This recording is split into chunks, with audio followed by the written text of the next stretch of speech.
Alex, can I get you to give me a soundbite about how electric cars are still polluting you? Do you have a quick soundbite on that? Can you trash electric cars here for me? Absolutely happy to dunk on them. Yeah. I mean, that's a common question that gets brought up. Like, why are we worried about air pollution along freeways? Electric cars are going to solve that problem. And don't take my word for it. Take the MPCA's word or the EPA's word for it. Like, first of all, only like 1.5% of cars in Minnesota are electric. And that number is only going up at like maybe 2 to 3% every year. And the average car age is like 14 years. So it's going to take decades to get to a point where all the cars, let alone trucks, which that process hasn't even started, uh, are electrified.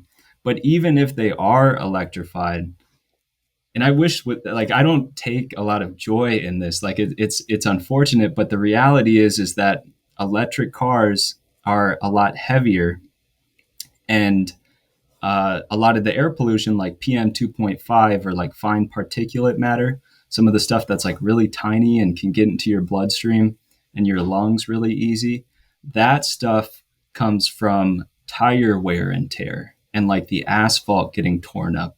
And the heavier that the vehicle is, the more that happens. So there's some pollutants like PM 2.5, some of the nastiest ones that actually get worse with electric vehicles. And I am not like an EV truther. Like I Is that a don't think thing? I want to join. Is there such a thing as an EV truther? I'm I into mean, it. I'm not trying to say, I guess what I'm trying to say is like, obviously I know electrification is important. I know the benefits for both climate and public health, but it's not going to make this problem go away. And You mentioned tire particles. You left out brake dust. I want to Yeah, say you brake left out dust. brake That's what I dust. was going to bring Yes, up. Also important. Some low hanging fruit there. Missed that, but yes, absolutely. I think, yeah, that's really important for people to know. I think MnDOT should be telling folks that in the same sentence that they're talking about the benefits of You can have electrification. electric car chargers on the boulevard. That comes up a lot on Hennepin Avenue. You know, put a bunch of those in your renderings. Yeah, we can work on that for sure. Okay, thank you, Sue.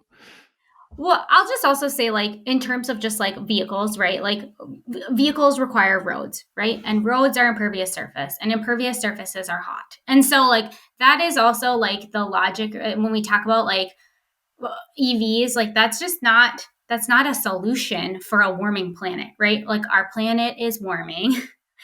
When we have like large amounts of impervious surface, like extreme heat conditions are just as bad as like particulate matter, right? Like, and for people who have, you know, respiratory conditions or heart conditions or like are sensitive to high heat events, like that's just as bad to like continue maintaining massive areas of pavement and impervious surface. And so that's a really important distinction too when we talk about like we still require roads, right? Like if we continue everything the exact same but we switch to EV, we didn't reduce any of the like extremely high heat situations that a lot of urban cities suffer from, right? Where we have, you know, a large lack of green space, a lack of tree canopy in Minnesota, where we're seeing, you know, huge amounts of like ash destroyed because of EAB, right? So we have even decreased further tree canopy.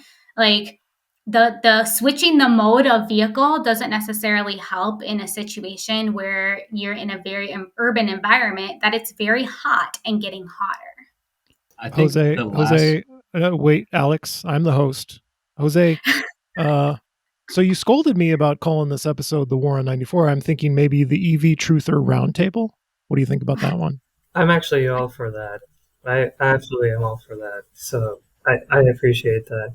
And yeah. Like, to be clear, like the things, the choices that you make, like in terms of like reducing like petroleum, right, is like that's ultimately like also like a very good choice to make. And like it's not about shaming people from this choice, right? Like if I had to buy a new car, I probably would buy something that is like a hybrid or an EV because I would want to make a choice that's not the current vehicle that I have. But I think it's also just important to talk about it in like in a bigger bucket of context. Yeah, your car is still poisoning me. Electric vehicles are super expensive, and a lot, like we talked about, a lot of folks can't even afford a car, let alone an electric vehicle. Or they can John, if I afford a can, 20-year-old gas car. People are, I mean, the used car market is crazy, and people are buying very, very old cars because cars are expensive, more expensive than ever. I don't know. Go ahead, Alex. What did you want to say? the last thing I'll say is this is like on the more in the global context, but I think it's important because I actually had someone who's been really interested in this project, and they emailed me an article about this new proposed copper nickel mine in northern Minnesota. It's a Tesla mine. So Tesla has like claimed like 60% of the minerals that are coming from it.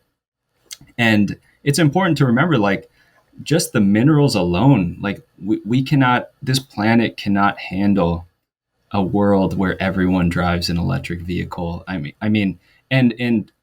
it's obviously going to impact places like the Boundary Waters and like these places that we hold precious in the state, but also it just continues this cycle of like extractive capitalism in the global South, and a lot of these islands, like in the South Pacific, that are really rich with these minerals, are being decimated in the name of like greenwashed capitalism for electric vehicle batteries. Like I think it's just and anyways, this person emailed me this and was like, as a Tesla owner, like this clicked. Like I understand why we need to.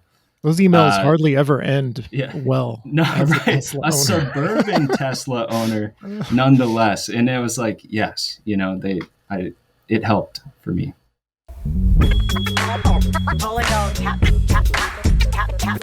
This is a real thing. Real thing.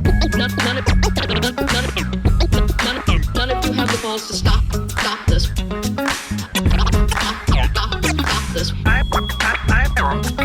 I've got plenty of time. I have nothing else going on today. We're in the wedge neighborhood right now.